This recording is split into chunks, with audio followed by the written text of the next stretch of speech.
नमस्कार। इस वीडियो में मैं बात करूंगा डिप्रेशन को लेकर। डिप्रेशन, जिसको आम भाषा में अवसाद भी कहा जाता है। डिप्रेशन एक ऐसी बीमारी जिसका कोई पैमाना नहीं है, ऐसी बीमारी जिसका कोई मीटर नहीं है, ऐसी बीमारी जिसका कोई टेस्ट नहीं है।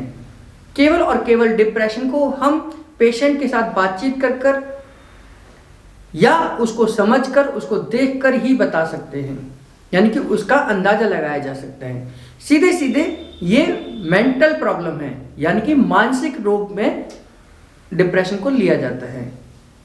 ऐसा कोई टेस्ट नहीं है कि हम इस व्यक्ति का टेस्ट कराएं और ये हमें पता लग जाए कि डिप्रेशन में है या नहीं है। लेकिन बॉडी की कुछ चीजें हमें सिम्टम्स देती हैं कि ये व्यक्ति डिप्रेशन में है या नहीं है। तो पहले मैं सिम्टम्स पे बात करूंगा, फिर मैं कॉज पे बात करूंगा। सिम्टम्स के तौर पर छाती में भारीपन रहना, चाहे वो खास तौर से महिलाओं को इस एरिया में भारीपन रहना, यानी छाती में भारीपन रहना, दर्द रहना, एक अजीब सी फीलिंग बनी रहना, डिप्रेशन का पहला सिम्टम्स है। और पुरुष हो या महिला हो, उनको चेस्ट के बीचों बीच इस पॉइंट पे दबाने पर दर्द होगा, यानी कि दोनों चेस्ट के निप्पल्स के बीचों बीच अगर हम दबाएंगे तो यहां पेन होगा। ये सिम्टम्स है। दूसरे और अन्य क्या सिम्टम्स है कि इनसोम्निया, यानी कि नींद नहीं आएगी, रात भर वो नींद नहीं आती है, बीच बीच में नींद टूट जाती है या कच्ची नींद आती है। जब वो सुबह सोकर उठते हैं तो उनको फ्रेशनेस नहीं होती, तो नींद की ये समस्या हो सकती है। अगर आप या कोई व्यक्ति लंबे समय से इन सब चीजों का सामना कर रहे हैं तो ध्यान से सुनना। अगर कोई भी व्यक्ति जो मैं बताने जा रहा हूं इनका सामना कर रहा है या फेस कर रहा है या आपकी जानकारी में कोई है, तो आप निश्चित उसकी मदद जरूर करिए। दूसरा, भूख लगना बंद हो जाती है, या तो भूख बहुत ज्यादा भी लग सकती है, आपको खाने का बहुत ज्यादा मन करेगा, या भूख कम हो जाती है। और खास तौर से खाते समय आपको चॉकलेट खाना बहुत पसंद हो जाती है, आप चॉकलेट चीजें ज्यादा पसंद करते हैं या चॉकलेट फ्लेवर को ज्यादा पसंद करने लग जाते हैं। अचानक से अगर ऐसा हो रहा है तो आप समझ जाइए कि आप डिप्रेशन की तरफ जा रहे हैं। डिप्रेशन वाला व्यक्ति कभी ये एक्सेप्ट नहीं करता कि वो डिप्रेशन में है। ये सबसे बड़ा सब्जेक्ट है, सबसे बड़ी परेशानी है कि डिप्रेशन वाले व्यक्ति को ये नहीं लगता कि वो डिप्रेशन में। तो ये आइडेंटिफाई करना और ज्यादा जरूरी है। केवल सिम्टम्स के आधार पर हाइपरटेंशन, वो बहुत जल्दी गुस्सा होना शुरू हो जाएगा, बहुत जल्दी घबरा जाएगा, बहुत जल्दी वो हाइपर होना शुरू हो जाता है। अगर वो ऐसे सिम्टम्स दे रहा है तो आपको सचेत होने की जरूरत है। लॉनलीनेस, यानी कि वो अकेलापन महसूस करता है, वो अकेले में रहना चाहता है, किसी से बात नहीं करना चाहता। परिवार में 4 व्यक्ति एक तरफ बैठे, वो अकेले बैठने की कोशिश करता है और वो कहता है कि मुझे बात नहीं करनी, मुझे अकेला छोड़ दीजिए। अगर कोई व्यक्ति परिवार का ऐसे लगातार कर रहा है तो आपको ये समझना है कि वो कहीं ना कहीं डिप्रेशन में जा रहा है। आमतौर पर बार बार व्यक्ति ये कहता है कि मुझे हेडेक है, मुझे सिर दर्द हो रहा है, मुझे सिर में भारीपन हो रहा है, मुझे परेशानी हो रही है, सिर के बीचों बीच हो रहा है, सिर के एक तरफ हो रहा है।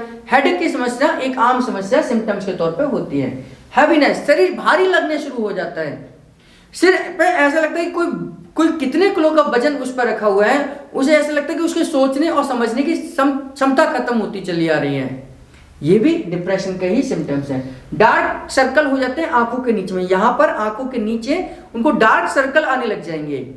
और मैंने फिर आपको रिपीट करता हूं कि डिप्रेशन का पेशेंट कभी ये एक्सेप्ट नहीं करता कि वो डिप्रेशन में है, क्योंकि उसे ये लगता है कि डिप्रेशन बहुत नेगेटिव चीज है, बहुत खतरनाक बीमारी है। लेकिन डिप्रेशन की सबसे पहला इलाज यही है कि उस पेशेंट को ये एक्सेप्ट करना चाहिए कि वो डिप्रेशन में है, फिर जाकर उसका इलाज हो सकता है। खोए खोए रहना, अपने ही ख्वाबों में खोए खोए रहता है, अपने आप से बात करने लग जाता है। आप देखेंगे कि अचानक से वो बड़बड़ाना शुरू कर देगा, वो कैलकुलेशन लगाना शुरू कर देता है, हाथ पैर ऐसे चलने लग जाते हैं, बिना किसी लॉजिक के हाथ पैर चलने लग जाते हैं। कुछ वो मन ही मन वो बड़बड़ाना शुरू कर देता है। फिर आप पूछें कि क्या कहा, अच्छा मैंने कुछ बोला क्या, ऐसा बोलेगा। तो ये सिम्टम्स है। बॉडी पेन, बॉडी में भारीपन, बॉडी पेन, ये सब सिम्टम्स हैं डिप्रेशन के। ये आपको सचेत करते हैं कि अगर परिवार में, आस पड़ोस में, रिश्तेदार में कोई इस तरीके के सिम्टम्स दे रहा है तो उनको नजरअंदाज बिल्कुल मत करिए। उसके साथ बातचीत कर उसकी हेल्प कर उसके साथ सहयोग कर इन सब समस्याओं से बाहर निकल कर निकालिए। क्या कारण हो सकते हैं, तो हमें पेशेंट की हिस्ट्री के ऊपर जाना चाहिए। पहला कारण जो आजकल सबसे ज्यादा देखा जाता है, रिलेशनशिप में गड़बड़ी होना।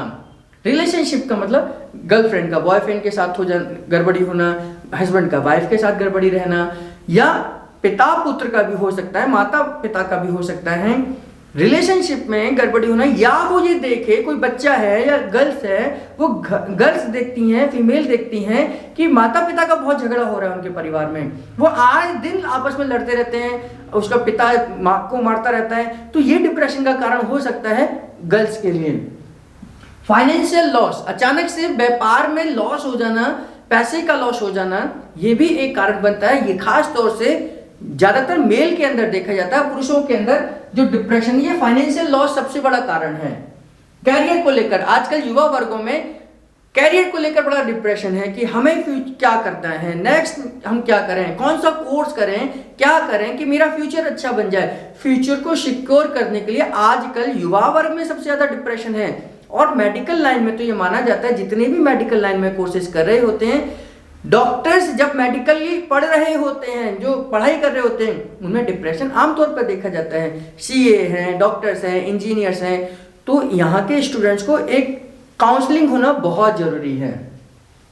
फ्यूचर को लेकर, माता को अपने बच्चे को लेकर फ्यूचर, खास तौर से जिन घरों में लड़कियां ज्यादा हैं उनमें उनकी शादी को लेकर डिप्रेशन हो जाता है, माता पिता को अपने बच्चों को लेकर, फ्यूचर के लेकर डिप्रेशन आ जाता है। आने वाली बहू कैसी होगी ये सोचकर लोगों को डिप्रेशन आ जाता है कि मेरा बेटे के साथ जिसकी शादी होगी वो कैसा होगा, ये सोचकर डिप्रेशन आ जाता है। यानी कि इस तरीके से भी डिप्रेशन पैदा होता है। खो देने का डर, किसी चीज को खो देने का डर, कहीं ऐसा ना हो जाए, कहीं वैसा ना हो जाए, ये हुआ तो ऐसा हो जाएगा, ऐसा होगा तो वैसा हो जाएगा, इस तरीके के ख्याल आना शुरू कर दें तो ये कारण बन जाते हैं डिप्रेशन के। मैंने बहुत सारे पेशेंटों को देखा है, अच्छे खासे परिवार से हैं, सब कुछ ठीक है, लेकिन उन्हें ये डर है कि आने वाली बहू कैसी होगी। अभी तक वो आई नहीं और वो पता भी नहीं कौन आएगी, लेकिन अभी से उनको इस चीज की चिंता हो जाती है और ये उनको डिप्रेशन में लेके जाती है। हार्मोनल की समस्या, इनबैलेंस की समस्या, महिलाओं में उनकी लाइफ में 3 बार हार्मोन्स के गड़बड़ी होने के चांसेस होते हैं। जब महिला 7 साल से 8 साल की एज को क्रॉस करती है, यानी कि गर्ल्स, यानी कि फीमेल के लिए मैं बात कर रहा हूँ, उनकी लाइफ पीरियड में 3 बार हार्मोन्स चेंज होते हैं। पहला, जब वो 7 से 8 साल यानी कि उनके पीरियड शुरू होते हैं, तब पहले हार्मोन्स चेंज होते हैं, उस समय पर हार्मोन इनबैलेंस होने के कारण बन सकता है। दूसरा, जब वो मां बनती है, यानी कि जब वो कंसीव करती है, उस समय पर बॉडी के अंदर हार्मोन्स चेंजेस होते हैं और उस समय पे भी हार्मोन इनबैलेंस हो सकते हैं। तीसरा, जब वो अपने हार्मोन्स के ढलान पर होती है, यानी कि वो मोनोपोज के पीरियड में जाती है, यानी कि वो 45 एज को क्रॉस करती है। ये 3 एज, यानी कि 7 से 13 साल जब पीरियड शुरू होते हैं, सेकेंडरी सेक्स कैरेक्टर्स आते हैं, फिर जब वो शादी होने के बाद वो कंसीव करती है तब, और तीसरा जब उनके हार्मोन शांत हो रहे होते हैं, यानी कि मोनोपोज की अवस्था में। ये 3 एज में, 3 कैटेगरी में, 3 स्टेज में महिलाओं के अंदर हार्मोन चेंज हो सकते हैं। और अगर ये नॉर्मल तरीके से हो रहे हैं और आप इसको नॉर्मल तरीके से सहन करने हैं तो सारी चीजें ठीक है, लेकिन अगर ये कहीं ऊपर नीचे हो गए तो ये आपके शरीर के अंदर भूचाल ला सकते हैं। मैंने बहुत बार देखा है, जिन महिलाओं को मोनोपोज की समस्या आती है, उस समय पर उनके शरीर के अंदर हार्मोन चेंजेस होते हैं, उनको गर्मी कभी लगती है, कभी सर्दी लगती है, कभी बुखार आता है, कभी इरिटेट हो जाती है, कभी गुस्सा आता है, कभी भूख लगती है, कभी कुछ लगता है। ये हार्मोन इनबैलेंसिंग है।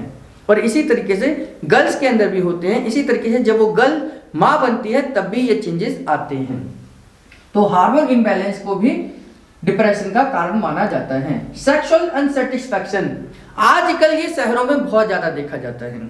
सेक्सुअल अनसेटिस्फैक्शन यानी कि चाहे वो पुरुष हो चाहे महिलाओं हो, उनके अंदर, क्योंकि आजकल शहरों में वर्कलोड इतना बढ़ता चला जा रहा है कि इस तरफ लोगों का ध्यान नहीं जाता, और इस सेक्सुअल अनसेटिस्फैक्शन की वजह से महिलाओं में ज्यादातर डिप्रेशन देखा जाता है क्योंकि वो घर में रहती हैं, और पुरुषों में इस वजह से ज्यादा डिप्रेशन देखा जाता है क्योंकि उनके ऊपर वर्कलोड ज्यादा है और वो अपनी फिजिकली जो उनकी जरूरतें हैं उसको कंप्लीट नहीं कर पाते हैं। यानी कि सेक्सुअली अनसेटिस्फैक्शन भी, यानी कि सेक्सुअल सेटिस्फैक्शन भी उसका एक कारण बनता है, और खास तौर से ये शहरों में सबसे ज्यादा देखा जा रहा है। इस वजह से बहुत सारे रिलेशन टूटते हैं। हमने आमतौर पे ये देखा होगा, ये देख रहे होंगे न्यूज़पेपर में, टीवी पर, चैनल्स पर ये कहा जाता है 10 साल बाद डाइवोर्स हो गया। हमारी हिंदू मैथोलॉजी के हिसाब से, हिंदू परंपरा के हिसाब से डाइवोर्स तो पहली कोई चीज है ही नहीं, और दूसरा कि शादी जितनी लंबी टिके और उसके बाद में डाइवोर्स होना उतना बुरा माना जाता है। या तो डाइवोर्स 1-2 साल में हो जाए, क्योंकि 1-2 साल में लोगों को पता लग जाता है कि वाइफ कैसी है, हस्बैंड कैसा है। लेकिन 10-10, 15-15 साल बाद अगर डाइवोर्स हो रहा है तो ये सेक्सुअली अनसेटिस्फैक्शन का एक बहुत बड़ा कारण है। हेल्थ को लेकर डिप्रेशन आ जाती है।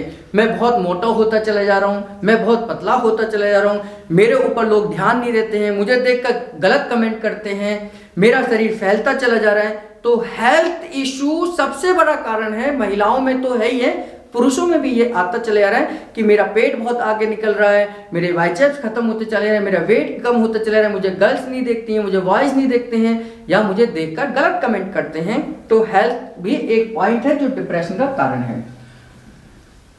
कंप्रेशन होना या आपको अपने आप में डिप्रेशन में चले जाना, यानी कि हम अपनी चीजों को समझ नहीं पाते हैं कि हमें राइट डायरेक्शन किस में जाना है वो, या कई बार हमें ये सोचना पड़ता है कि जरूरत के हिसाब से, मौसम के हिसाब से, या आपको सिचुएशन के हिसाब से अपने आप को ढालना पड़ता है, मजबूरी में ढालना पड़ता है।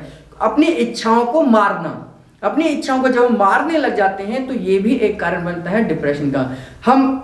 मेरे के आज जरूरत है 100 रुपए खर्च करने की, लेकिन कई बार हम अपने बच्चों की वजह से पैसे नहीं खर्च कर पाते, या मैं ये करना चाहता हूं लेकिन मेरे फादर मुझे पैसे नहीं दे सकते, तो मैं अपनी इच्छाओं को जब मारने लग जाता हूं तो इस वजह से भी डिप्रेशन आ सकता है। तो ये कारण बनते हैं, ये सिम्टम्स होते हैं। इन कारणों को और इन सिम्टम्स को हमें ध्यान में रखना है कि अगर परिवार में, आस पड़ोस में, रिश्तेदार में कोई व्यक्ति इस तरफ जा रहा है तो हमें तुरंत उसकी मदद करनी चाहिए, साइकोलॉजिकली करनी चाहिए, उसकी बातचीत करके करनी चाहिए, और कभी ये एहसास नहीं दिलाना उसको कि वो डिप्रेशन में है, नहीं तो उसका डिप्रेशन डबल हो जाएगा। तो इस वीडियो के माध्यम से आपको समझ आया होगा कि डिप्रेशन क्या है और डिप्रेशन को हम कैसे हैंडल कर सकते हैं। न्यूरोथेरेपी के माध्यम से हम हार्मोन्स को बैलेंस करने के ट्रीटमेंट से इस डिप्रेशन से उस पेशेंट को बाहर निकाल सकते हैं। आपका बहुत बहुत धन्यवाद।